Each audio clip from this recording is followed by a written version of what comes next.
দর্শক, চাঁদপুরে ৭ খুনের ঘটনার সবশেষ তথ্য জানাতে যোগ দিচ্ছেন সহকর্মী ইব্রাহিম রনি। রনি, কার্গো জাহাজে খুন হওয়া সবার পরিচয় পাওয়া গেছে কিনা, আর হত্যাকাণ্ডের কোনো কারণই আসলে সুস্পষ্টভাবে জানতে পেরেছেন কিনা জানাবেন। জি আনোয়ার, আপনি যেমনটি বলছিলেন যে গত চাঁদপুরের মেঘনা নদীতে হাইমচর এলাকায় সেখান থেকে যে ৭ জনের মরদেহ উদ্ধার করা হয়েছে, গতকাল রাতেই তাদের মরদেহ হাসপাতালে আনা হয়েছে। এরপর স্বজনদেরকে খবর পেয়ে স্বজনরা চাঁদপুরে এসেছেন অনেকেই।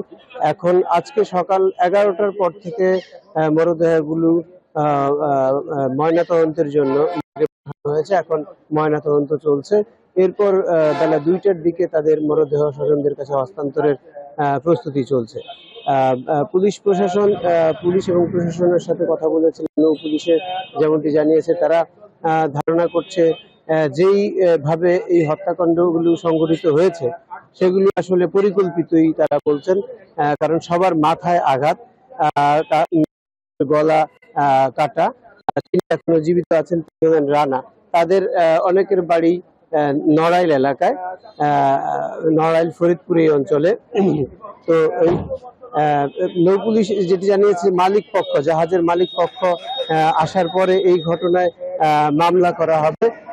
মামলার পর তারা সার্বিক এই ঘটনা তদন্তে নৌ পুলিশ, কোস্টগার্ড, সিআইডি সহ পিবিআই সহ সকল সংস্থা তৎপর রয়েছে তদন্ত কাজে।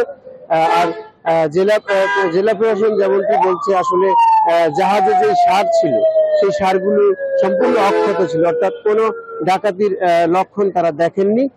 সেখানে কয়েক কোটি টাকা সার ছিল, কিন্তু তাতে কোনো মালামালি হাত। তো এই এখন এছাড়া 4 সদস্যের তদন্ত কমিটি গঠন করেছে। তো এই ছিল চাঁদপুর থেকে সর্বশেষ। ধন্যবাদ আপনাকে। চাঁদপুর থেকে সংযুক্ত ছিলেন সহকর্মী ইব্রাহিম রনি।